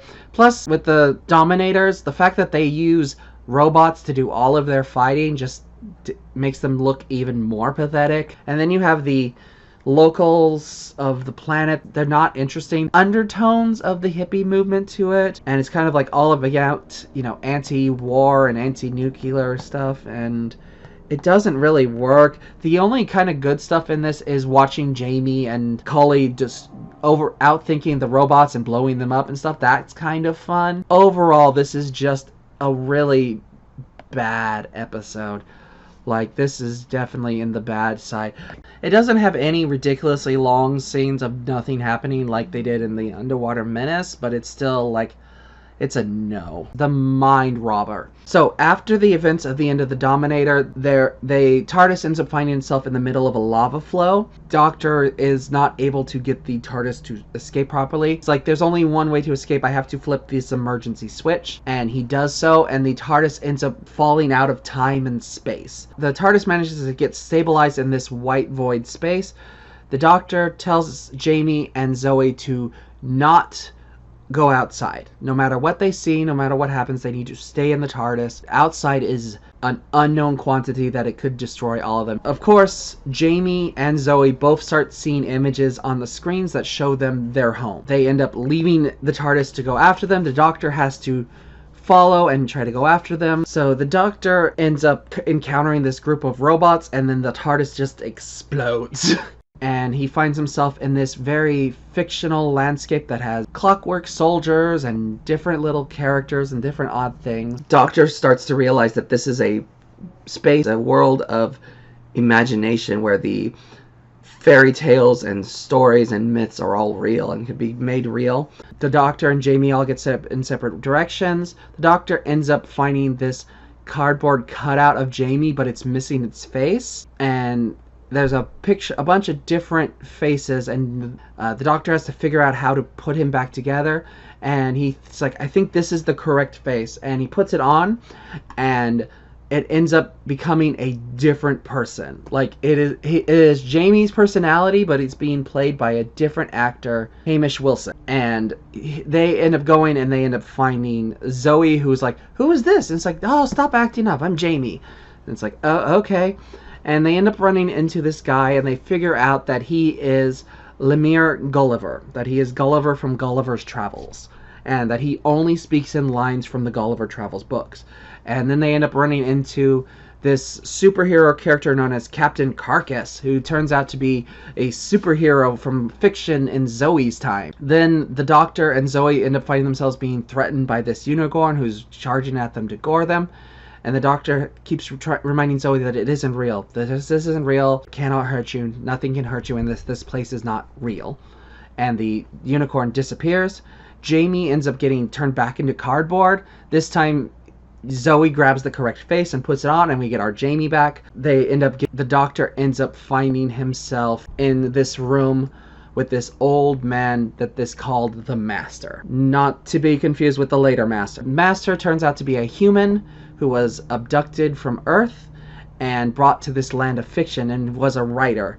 And so that he's been using his creativity and his knowledge and his storytelling to keep this place alive, and he wants the Doctor to take his place. The Doctor, of course, refuses, doesn't want to do it, and tries to get back to his friends. Master keeps sending different creatures to try and attack them. The whole they're not real starts to not work as well because they just keeps getting more and more realistic. The Doctor realizes that he has to help them, so he goes back and gets part of the device added to him, thus giving him the powers of the Master, and starts creating his own stories and his own lore to fight against what the Master is doing to his friends. Jamie and Zoe end up finding the big power source of the area, and they destroy it, and it explodes, sending the four of them all spinning through the void of space. The TARDIS manages to reform, and Jamie and the Doctor and Zoe all manage to get in and escape. So this is a real what the heck kind of episode. It's crazy, it's weird, it's all over the place. It is amazing. It's so much fun. Yeah, this is one of the ones where we have all of it, and it's actually a good thing that we have all of it because it's just so interesting and so well done. It is literally like one of the better Doctor Who stories I've come across. Really creative, really fun. It's got some good ideas, some interesting concepts. I liked the whole tempting them with their own world. Just to have the thought of, let's replace Jamie for like half a scene for no real reason, just because it would be odd, is so much fun and so creative. And then it being this fictional world and these fictional characters come to life. And I love the fact that they have like Gulliver from Gulliver's Travels there, but he can't say anything that wasn't written in the book, so that limits the amount of interactions and how they interact with him. But as far as he's concerned, he's 100% real. And it's so interesting. It works really well. It plays with ideas. This is an easy must-watch for this Doctor. I would say I put it at the bottom of must-watch for this Doctor, but it is extremely good. Just a lot of good ideas, a lot of good elements to it. Really creative, really fun. Up next is The Invasion. So, having gotten themselves out of the void, the TARDIS ends up finding itself floating in space above London, and it gets damaged, and they end up falling down into Earth. They realize that they are in 1960s London, so they decide that, like, hey, Professor Travers should be still here, should be around. Let's go see if we can get him to help get us parts to repair the TARDIS. They travel to Professor Travers' house to find out that he has been leasing it to a different professor named Professor Watkins and his niece Isabel. Professor Watkins is currently missing. He went to go work for a weird electronics company called International Electromatics, and he could have some of the devices that would help them. So the Doctor and Jamie decide that they're going to do that. Zoe decides that she's going to stay with Isabel because Isabel's a photographer and is taking pictures of her in different outfits, and she likes that.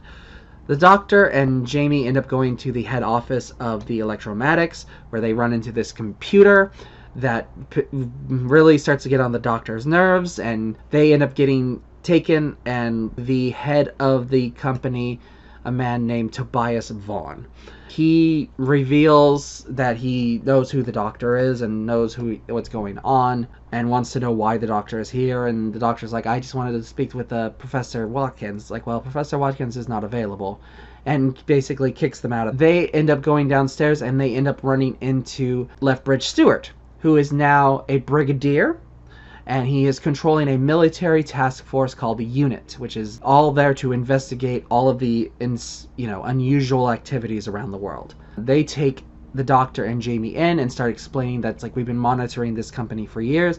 We know about Professor Watkins. We've been studying him. He's been working on this device called a Cerebration Mentor, which will basically, it's intended as a teaching device, but it basically would allow you to take over people's brains. They have figured out and realized that the electromagnetic company is working with a group of Cybermen. It is Tobias Vaughn who is in charge and is running the thing, and he is not being controlled by the Cybermen. He is doing it on his own record. During this, Zoe and Isabel have arrived at the electromagnetics office, and they encounter the exact same computer. Zoe doesn't like the way the computer's talking to her, so she decides that I'm going to mess with him. So she just starts coming up with improbable questions and things that it cannot answer, and causes the whole thing to explode while she laughs with glee. It's one of the best scenes in the show. It's honestly fun. It's really good. Of course, security captures Isabel and Zoe, and they take them over to where the professor is, and the Doctor gets the Unit to basically give him a helicopter lift, and he goes and tries to rescue them. They end up rescuing everyone, but they find out that the Cybermen's plan is that they are going to use the Cerebration Mentor device to render all of the population incapacitated and no longer useful. The Unit discovers that Russia is planning to launch rockets up to destroy the Cybermen ships. So the Doctor goes to confront Vaughn in London, while Zoe helps out the Brigadier by figuring out and predicting the Cybermen fleet's movements. They manage to use British artillery to destroy all of the Cybertronian fleet. The remaining Cybermen turn on Vaughn and decide that they're just going to destroy the Earth with this big megaton bomb. The Doctor ends up rescuing Vaughn, and they decide that they're going to work together to figure out how to stop the big bomb, and manage to do so, but Vaughn ends up getting killed in the ambush, and the Russian missiles manage to hit the main cyber ship, just destroying all of the hypnotic control it had over the planet, stopping the invasion. So this one is a really good episode, honestly. It's got some really great elements to it. Like, legitimately one of the best moments in the show is just Zoe giggling maniacally as she makes that computer explode for being mean to her. But it has some really good ideas. It is another Cyberman story, unfortunately, but at least this one is a smidge different. Honestly, this feels more like a Dalek story than it does a Cyberman story, but yeah, it has some elements. The main villain of this, Vaughn, actually works really well. He's a nice, conniving villain. It's like you really think that he actually is the smartest person in this, and that he knows what's going on and has control, and then just all starts to get away from him. Introduction of Unit, the introduction of this force now on Earth that is specifically to deal with these insane things that the Doctor usually helps out with, is such a good idea and good use of that. It has some good elements to it. It has some good action scenes to it.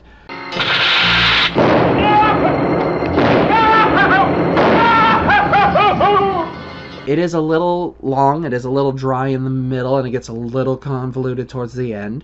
But overall, I would say this is among the great episodes of this show. Next, we have the Troughton. So, the TARDIS ends up traveling to this unnamed planet, and they run into this group of people called the Gons, who have been working for these mysterious aliens known as the Troughton, who are these big crystal people. The Grons send their two most intelligent people go help out the Troughton, and then they are never seen again. The Doctor and Jamie and Zoe manage to arrive as one of the people is being chosen and taken up to be killed. They don't manage to save the first one, but they intervene and end up saving the second one. They use the woman that they rescued to try and convince the Gons that they need to rise up and stand up against the Croutons, who have been, using them as slavery for all these years. The Doctor ends up befriending this scientist, and they start trying to figure out a way to stop the Croutons. The Doctor and his companions end up finding out that there's these devices that they've been using to test the intelligence and to figure out what's going on. Zoe tries it on and is immediately like 10 out of 10, perfect score, doing super amazingly, and the Doctor gets a little jealous and puts it on himself. Is able to do it, but takes him a little bit longer because he has a hard time connecting how it's supposed to work in his brain and make it work out that way. They end up running into the Croutons, and they find out that the Croutons crashed their ship there 3,000 years ago, and that the majority of their people are in suspended animation, and that they've been using the mental powers to keep control over the Gons. So the Doctor ends up getting enough information about what's going on with these Croutons and manages to figure out how to manipulate their genetics with the help of his friend scientist, and they end up destroying their ship using sulfuric acid and manages to stop and defeat all of the Croutons. Another one of the kind of weaker episodes of the Doctor, just really uninteresting villains. It's a similar plot that we've seen multiple times. The Croton design is kind of interesting with these big crystal heads and stuff, but they also don't come off as a threat in any real shape or form. They're just not interesting or compelling, really. This, for me, is sadly one of the bad episodes of the show. It's very weak and it's very uninteresting, and it's just not fun to watch for the most part. Next is the Seeds of Death. The Doctor and the TARDIS end up crashing on Earth in the 21st century, and they find themselves in the middle of this museum. And they end up befriending this human, Professor Eldred. And he used to be an engineer, used to build the rockets, but now that the humanity has gotten to the point, they have developed this technology called the T-Mats, which basically you step on this pad and it teleports you on wherever you want to go. Since travel is now instantaneous, space travel is basically ceased. However, they are visited by these Commander Reynard and his assistant Kelly, who go up to the professor and are like, hey, we need you to help us finish this rocket. Our base on the moon that controls all of the T-Mats, something happened. We don't know exactly what, but none of the T-Mats are working. We have no way to get up there other than a rocket. You are the only person we can go to do this. The professor's like, no, I'm not doing that. I'm not getting involved. Plus, we don't have anyone who can fly it or take it off. And the Doctor's like, I'll fly it. My crew will go, we'll do it. They all manage to convince them, and they end up getting aboard the rocket and flying into space towards the moon. Find out that the moon station has been invaded by the Ice Warriors, the Martians from the Ice Warrior story. Basically taken over, killed a bunch of the humans, and are using a specific human to help them use the T-Mats, and are using it to make spores spread down into the Earth. The Doctor and his companions manage to rescue some of the people and start building a defense and fighting against the Ice Warriors, and manage to get the T-Mats working, and they send the Doctor back to Earth to tell the commanders and everyone what's going on with the invasion. And it turns out the spores that the Ice Warriors have been sending have been growing, and they have started slowly taking over the Earth. The Doctor starts doing science stuff, trying to figure out what's going on with them. He eventually figures out that they can be destroyed by water. They're like, well, we can solve this really easily because we're at a time and place where we can control the weather, but we got to get back to the moon, and the Ice Warriors have started taking over again. Jamie and Zoe managed to be up there, and they managed to regain control of the T-Mats. The Doctor comes up, they activate weather system, cause it to rain all over, destroying all of the Martians. The Doctor ends up confronting one of the Ice Warriors, who is sending a message to the fleet of how to get to Earth. The Doctor messes with the message and ends up sending the entire fleet directly into the sun, thus saving the Earth and preventing the invasion. And then the Doctor and his companions travel back to... So this is a much better use of the Ice Warriors. I think they are much more of a threat, much more interesting. Their big plan is a little bit more compelling and a little more interesting, until you figure out the solution of how to stop them.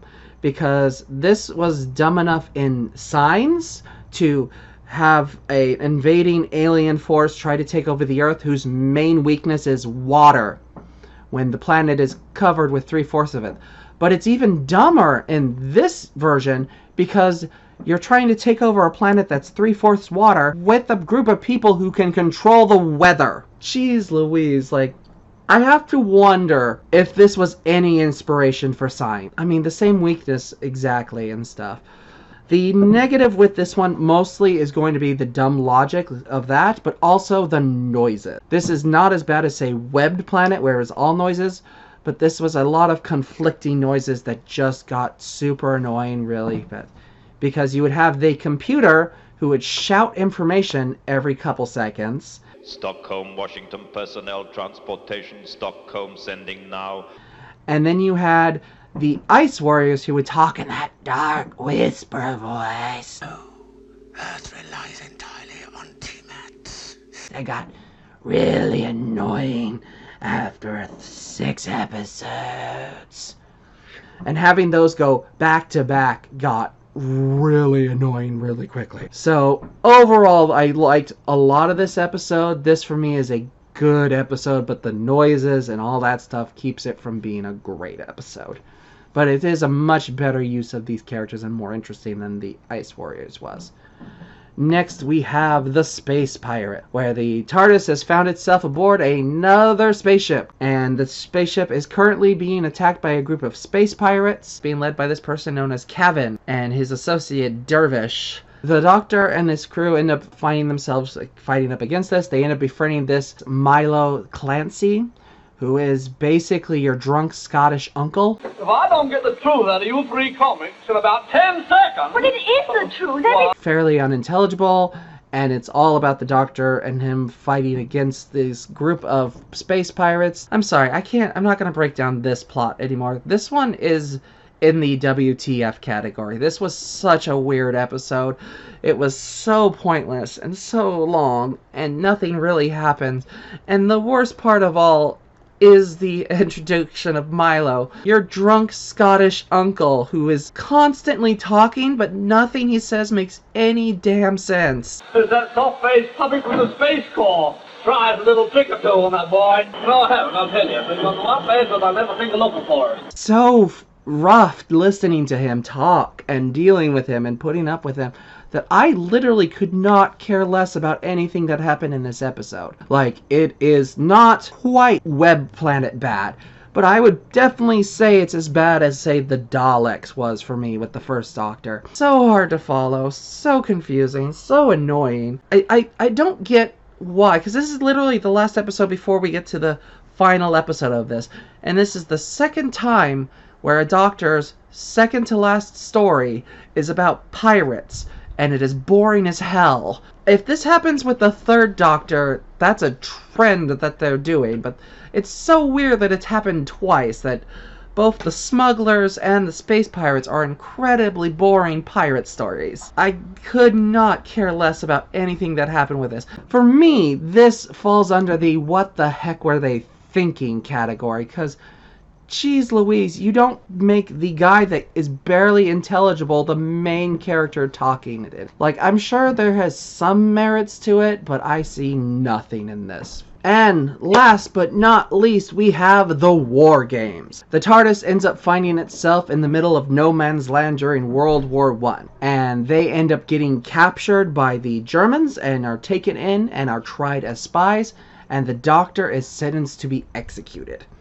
They actually managed to tie him up and are about getting ready to execute him, but the Doctor and his companions manage to get free, and they go on the run, and they end up crossing through this weird kind of barrier and find themselves in World War II. Slowly start to realize that this isn't the real battles of these times, that they are in some kind of simulated war game, and that these people are the real humans from the war, from these periods, but they were all somehow taken. The Doctor ends up figuring out that they are being manipulated and controlled by this group of aliens that are being led by, you have the Warlord as well as the War Chief and his companions.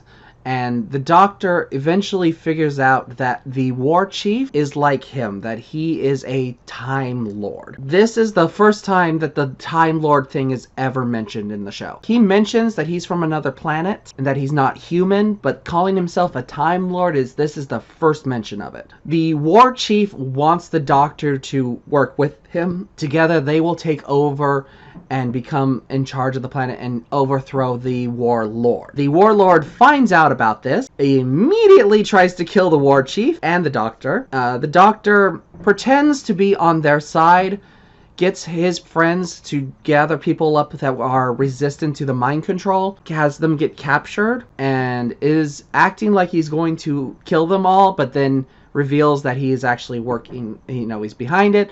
They manage to attack and overthrow the War Chief and the Warlord and gain control over it. The Doctor, however, realized that there are too many people to return to their time. He alone does not have the power to send all of these people back to their correct time. So he realizes that the only way to do so is he has to contact his people, that he has to contact the Time Lord. But doing so risks him also being in trouble because he stole his TARDIS. He explains like, oh yeah, I stole the TARDIS because I believe that we should get involved with time, that we should be active, and the Time Lord's thing is to be passive and to just observe and to not mess with time in any way.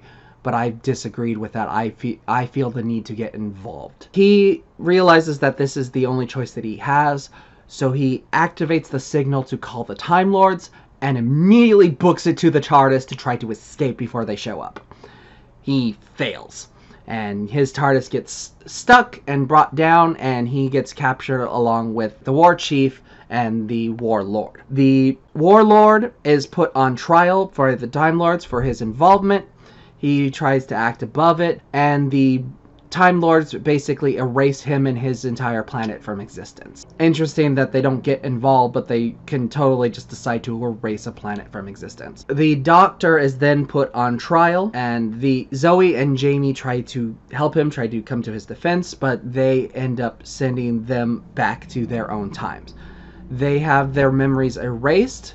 They remember meeting the Doctor, but they don't remember any of the adventures on the TARDIS. And the Doctor is given his punishment. His punishment is that he is to be sent to Earth in the 20th century in exile. He'll be on a planet with no way of traveling, and he will not even get to keep his appearance stranded in one time in one place, which for the Doctor is one of the worst things he can imagine. They tell him that he gets the chance to choose his own face. He looks at what they offer. He has a problem with all of it, and the Time Lords just finally get impatient, and they decide that it's like, well, the decision has been made for you. They shove him into a TARDIS and launch him out. And I already watched a little bit of the next Doctor, so he just literally crashes on Earth in the 60s, completely regenerated. We don't get to see him regenerate into this Doctor. So this is an extremely interesting story that's told out over a lot of episodes. It is 10 episodes long. It really should probably be 8, but it's not one that feels as long as some of the others. Like, there's 4 episode ones that feel longer than this 10 episode one does. It goes by fast. It goes through some interesting ideas, interesting concepts. There's so much in this that is actually really interesting. First off, you have the war games themselves. It's really interesting that it's all these different little pockets of different wars. You have like the Civil War, the Mexican Revolution, World War I, World War II. And it's all Earthlings fighting in these wars, which is interesting. This is one where it's like, I could see them doing it now and adding in alien wars and other things that they could add to make it more interesting. The idea that this alien race is just trying to find the best warriors to create an ultimate force to take over the universe with is kind of interesting. Why they would choose Earthlings? Wouldn't you have the Daleks and the Cybermen and the Centauri and all that involved in this kind of thing? Then you have the War Chief as another Time Lord. Again, the first introduction of Time Lord as a concept. Like, we have met other Time Lords, because we met the Mad Monk with the first Doctor, but they never acknowledged that he was the same alien race. They never said that he was a Time Lord. The idea that this guy was using his TARDIS and using his knowledge to help this one planet gain more power is kind of interesting. Then you have everything with the Time Lords. The first introduction of them, we don't get to know a lot about them, but you can immediately tell why the Doctor doesn't like them. Because they are immediately stuffy and uptight and think they know everything. And it's kind of interesting that, like, the reason this Doctor is against them, the reason that he's on the run and this and the other, he says, is because he wanted to get involved, because he wanted to help people and change things. Which is not the case with the first Doctor. With this Doctor, that makes perfect sense, because this Doctor always got involved. But the first Doctor was kind of wishy-washy in that regard. If it was a future world, he would get involved and help out. If it was the past, he would not get involved. And the argument would be he's trying not to affect the timeline because that would draw attention to him, thus drawing in the Time Lord. But then I still have my same argument that I had the first time with the Doctor, which is you are a Time Lord that can travel through all of time and you don't want to affect the timeline. You shouldn't be getting involved in anything. You can't go to the future and get yourself involved and help out and then go to the past and be like, no, I can't get involved, I can't change anything. It doesn't make sense. You being just there automatically changes time. But it is interesting that they tried to use that as the explanation for this Doctor. I think I kind of prefer what they do with the Twice Upon a Time Doctor, where they asked the original first Doctor why he stole the TARDIS and started traveling and why he was doing it, and his explanation was, by all logic, evil should win.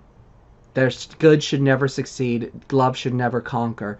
But it does. Why? And that's what he wanted to understand and wanted to see. And that makes sense. And it also adds into the later stuff of what even Bill in that episode, who was one of the companions at the time, said, maybe it's just a guy who shows up and helps. And that works really well for this kind of logic. But it's like, yeah, you get so many firsts in this with the first introduction of the Time Lords, the first time seeing any of the Time Lords, the first and only forced regeneration that we know of.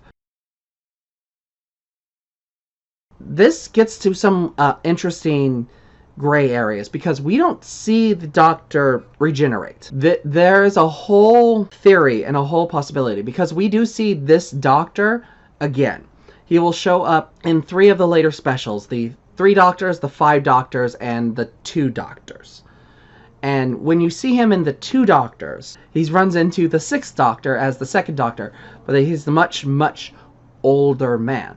The theory is that the Time Lords did not immediately send the Doctor into exile. That they had him going off and doing secret missions during this time frame. And that is how he is able to pop up in these other stories, is that he's working for the Time Lords doing these things. It is considered season 6.5 of these possible alternate timeline stuff this Doctor could be doing. It's not necessarily canon, but it makes sense. I think someone's coming. Thankfully, we have all of the episodes, so it's not one of the missing ones. It's actually, there is a version of this that is done in color. I did not get to see it. I've only saw the black and white, but even in black and white, it's really good. This is easily the best of this Doctor's stories. It has the most interesting elements. It has the most storytelling, actual elements that add lore to the story. The villains are an actual threat. And the crisis is big enough that it warrants, this 10-episode arc. If you are going to watch any story from this Doctor, this is the one to watch. And that is my tier list for this Doctor. Now, my thoughts on the 2nd Doctor overall, I really liked him. I thought he got a really good personality, worked really well. I thought the stories were a bit too interchangeable, a lot of the same stuff. There's definitely parts of this that I'm like, I would gladly go back and rewatch. More so than I think with the first Doctor. I think his would be a little bit harder to it. I don't know if I would see myself watching the whole thing again. But that's just my thoughts on this. What do you think of the 2nd Doctor? Do you like him? Do you hate him? Do you like certain episodes more than I did? Am I wrong about certain other episodes? Is there anything remotely good in the Space Pirates episodes? Because I literally couldn't stand to watch it. It was really bad. If you want to know where I would rank this Doctor stuff in comparison to the first Doctor stuff, I will include a link below to my letterbox where I rank all of the specials that they have for Doctor Who on that, including the Modern Doctor, so you get an idea of where this goes in my overall timeline. It's also a good way to keep track of where I am and what I'm doing, because I add those in as I go. So yeah, take a look. If you want me to do more of this, you let me know. Next is the 3rd Doctor, which I've already started a little bit into, and I can already say I like a lot. It's definitely a little bit easier to follow, and there's not missing episodes, so that helps a lot. It turned out there were a lot of stories with this Doctor, and it was really hard to summarize them in a quick and easy way. So, sorry about the length. Happy watching, happy reading. Bye!